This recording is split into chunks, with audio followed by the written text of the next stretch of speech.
أعوذ بالله من الشيطان الرجيم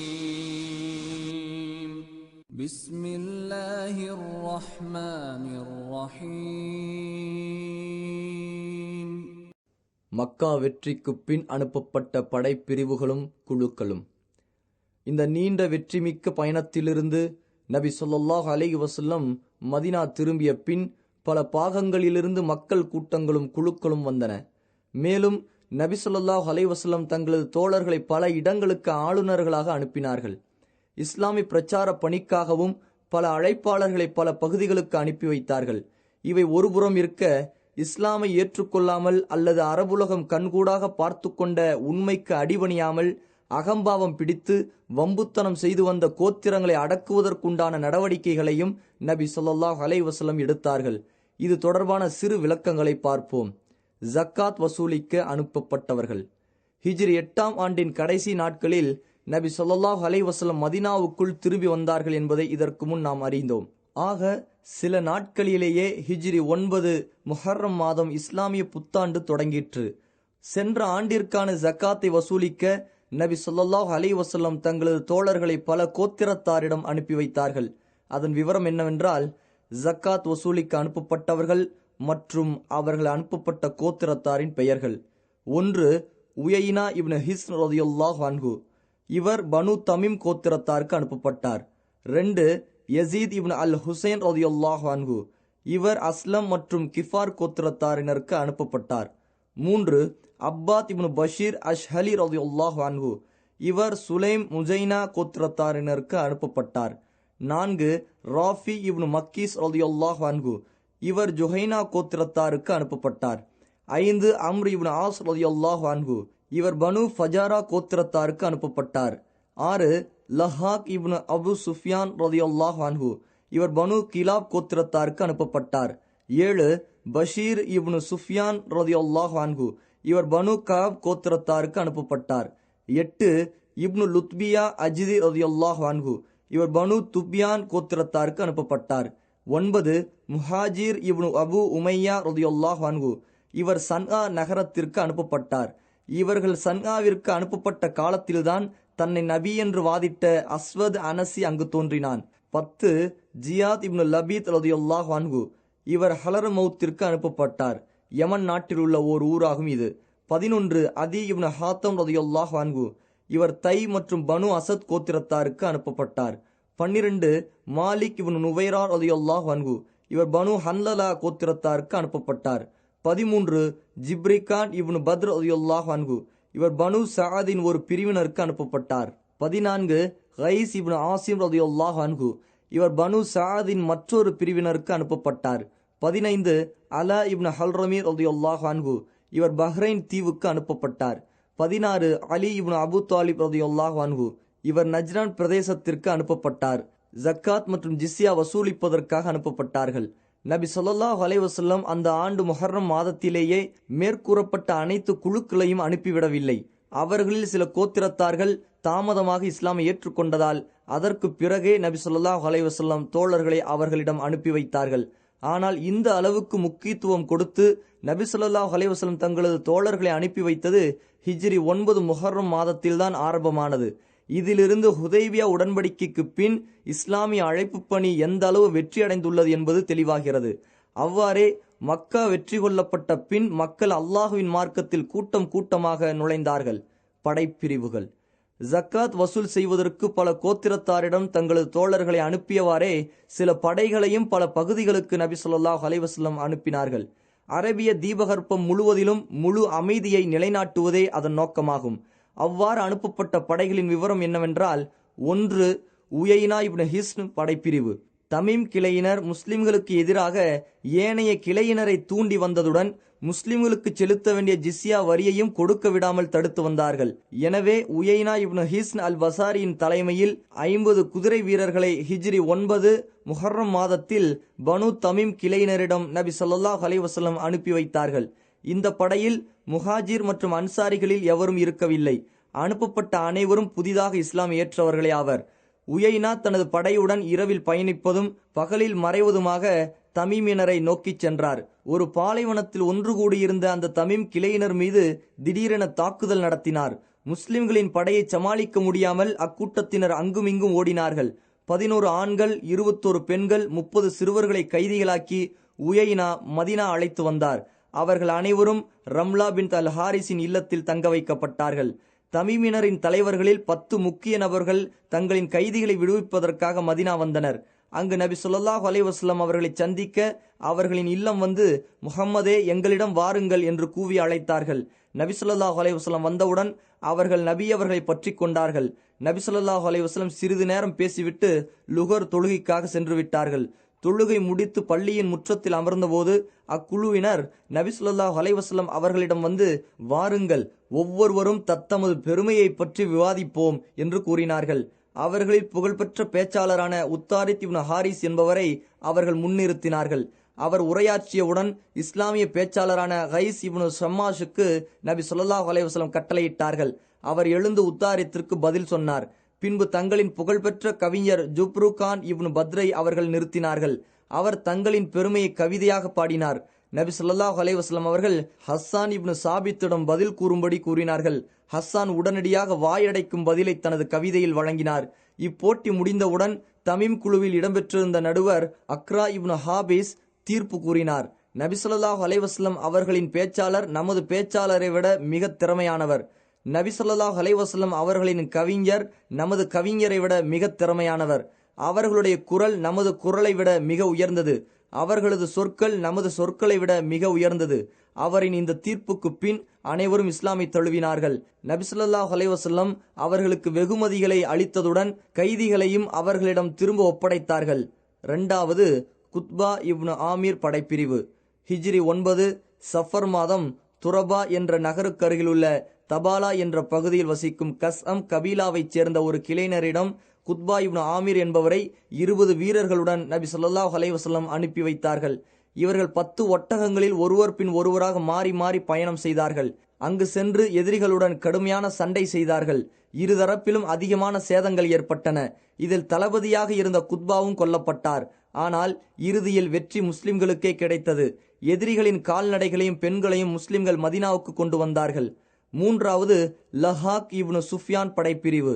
ஹிஜ்ரி 9 ரபியுல் அவ்வல் மாதத்தில் லஹாக் இப்னு சுஃப்யான் கிலாபி என்பவரின் தலைமையில் கிலாப் கிளையினரை இஸ்லாமின் பக்கம் அழைப்பதற்காக நபி ஸல்லல்லாஹு அலைஹி வஸல்லம் ஒரு படைப்பிரிவை அனுப்பி வைத்தார்கள். முஸ்லிம்களின் அழைப்பை அவர்கள் ஏற்க மறுத்து போருக்கு தயாரானார்கள். போரில் முஸ்லிம்கள் வெற்றி பெற்றார்கள். எதிரிகளில் ஒருவன் மட்டும் கொல்லப்பட்டான். 4வது அல் கமா படைப்பிரிவு.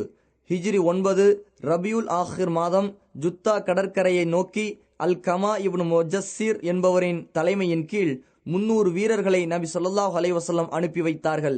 இதற்கு காரணம், ஹபஷாவைச் சேர்ந்த சிலர் மக்காவில் கொள்ளையடிப்பதற்காக ஜுத்தா கடற்கரையில் ஒன்று கூடியிருக்கின்றார்கள் என்ற தகவல் நபி ஸல்லல்லாஹு அலைஹி வஸல்லம் அவர்களுக்கு எட்டியது.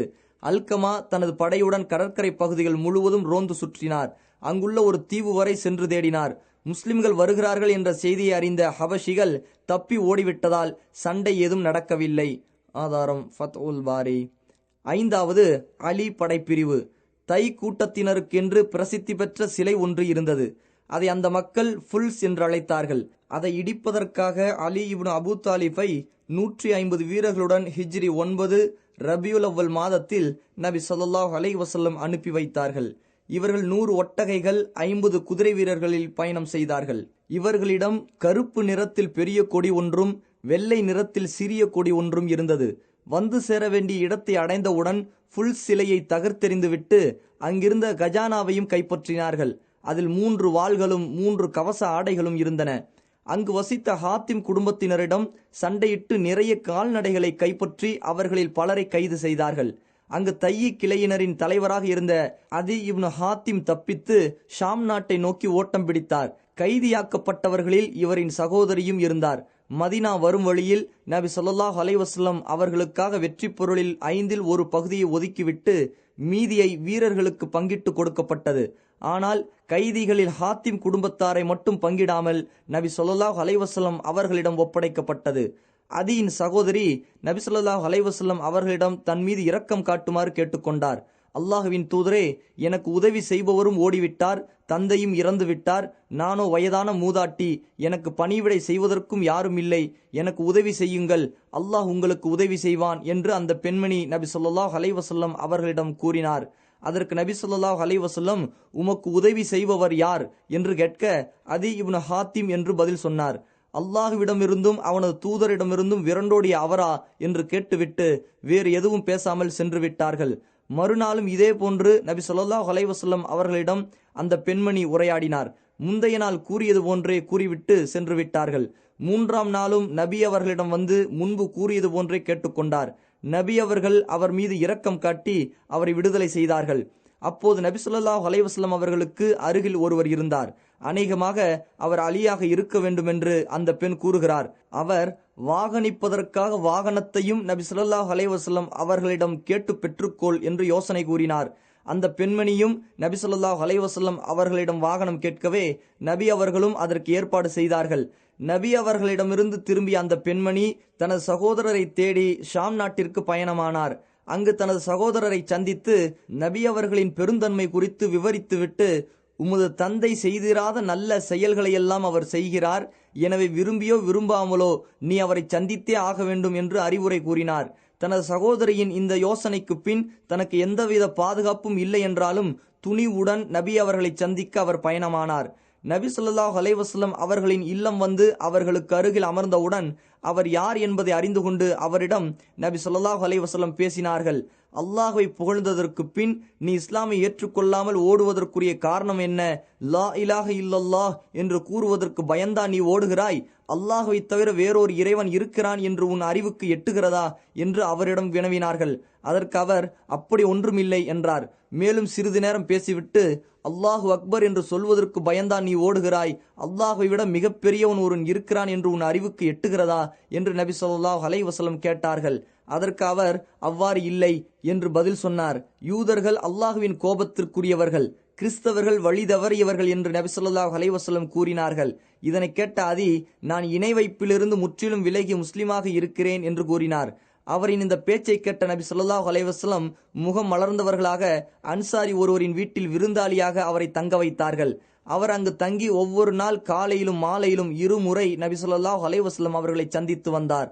ஆதாரம் ஜாதுல் மஆத். தான் முஸ்லிமானதை பற்றி அதி கூறியதை இப்னு இஸ்ஹாக் ரஹ்மத்துல்லாஹி அலைஹி அறிவிக்கிறார். என்னை நபி ஸல்லல்லாஹு அலைஹி வஸல்லம் அவர்கள் தங்கள் இல்லத்தில் அவர்களுக்கு முன்பாக அமர வைத்தார்கள். நபி ஸல்லல்லாஹு அலைஹி வஸல்லம் என்னிடம், ஹாத்திமின் மகன் அதியே, நீ ரக்கூசியாக இருந்தாய் அல்லவா? ரக்கூசி என்பது கிறிஸ்துவம் மற்றும் நட்சத்திரங்களை வணங்குபவர் என்றாகும். அதி, ஆம் அப்படித்தான் என்று பதில் உரைத்தார். நபி ஸல்லல்லாஹு அலைஹி வஸல்லம், உமது கூட்டத்தினருக்கு சொந்தமான கனிமா பொருட்களின் 1/4 அனுபவித்து வந்தாய் அல்லவா என்று கேட்டார்கள். அதற்கு அதி, ஆம் அவ்வாறுதான் செய்தேன் என்று பதில் சொன்னார். மீண்டும் நபி ஸல்லல்லாஹு அலைஹி வஸல்லம், அது உமது மார்க்கத்தில் ஆகுமான செயலாக இல்லையே என்று கேட்டார்கள். அதற்கு அதி, ஆம் அல்லாஹுவின் மீது சத்தியமாக நீங்கள் சொல்வது சரிதான், மக்களுக்கு தெரியாதவை அவருக்கு தெரிகிறது, எனவே நிச்சயமாக அவர் அல்லாஹுவின் தூதர்தான் என்று அறிந்து கொண்டேன் என்று கூறுகிறார்கள். ஆதாரம் இப்னு ஹிஷாம். அதி தொடர்பாக முஸ்னத் அஹ்மதில் மற்றொரு அறிவிப்பு வந்துள்ளது. நபி ஸல்லல்லாஹு அலைஹி வஸல்லம், அதியே நீ இஸ்லாமை ஏற்றுக்கொள், ஈடற்றம் பெறுவாய் என்று கூறினார்கள். அதற்கு அதி, நானும் ஒரு மார்க்கத்தை பின்பற்றுவோன் தானே என்று பதில் சொன்னார். மீண்டும் நபி ஸல்லல்லாஹு அலைஹி வஸல்லம், நான் உம்மை விட உமது மார்க்கத்தை நன்கறிவேன் என்று கூறினார்கள்.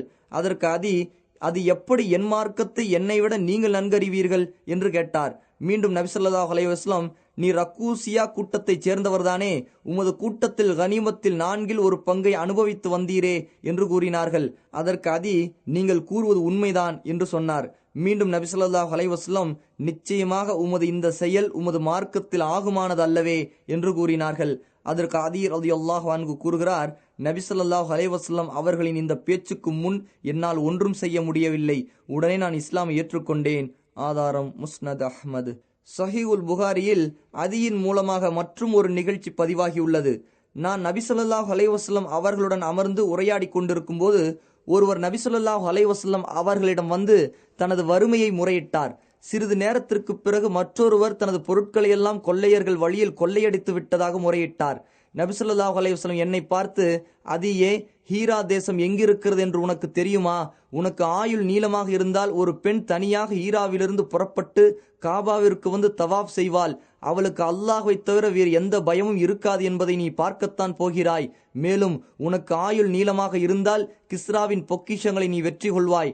மேலும் உனக்கு வயது நீளமாக இருந்தால் ஒருவர் கை நிறைய தங்கம் அல்லது வெள்ளியை அள்ளி கொண்டு தர்மம் செய்ய வெளியேறி அதை பெறுவோர் யாரும் உண்டா என்று தேடி அலைவார். ஆனால் அதை பெறுவதற்கு யாரும் அவருக்கு கிடைக்க மாட்டார்கள். சற்று நீளமாக வரும் ஹதீஸின் இறுதியில், ஹீராவிலிருந்து பயணம் செய்து காபாவிற்கு வந்து தவாப் செய்து திரும்பும் பெண்ணை பார்த்தேன். அவளுக்கு அல்லாஹ்வை தவிர வேறு எந்த அச்சமும் இல்லை. மேலும் கிஸ்ரா இப்னு ஹுர்முஜின் கஜானாக்களை வெற்றி கொண்டவர்களில் நானும் இருந்தேன். உங்களுக்கு வாழ்க்கை நீளமாக இருந்தால் நபி ஸல்லல்லாஹு அலைஹி வஸல்லம் அவர்களின் முன்னறிவிப்பான கை நிறைய தங்கம் வெள்ளியை எடுத்துக்கொண்டு தர்மம் செய்ய அலைபவர்களையும் நீங்கள் பார்ப்பீர்கள் என்று அதி கூறுகிறார். ஆதாரம் ஸஹீஹுல் புகாரி.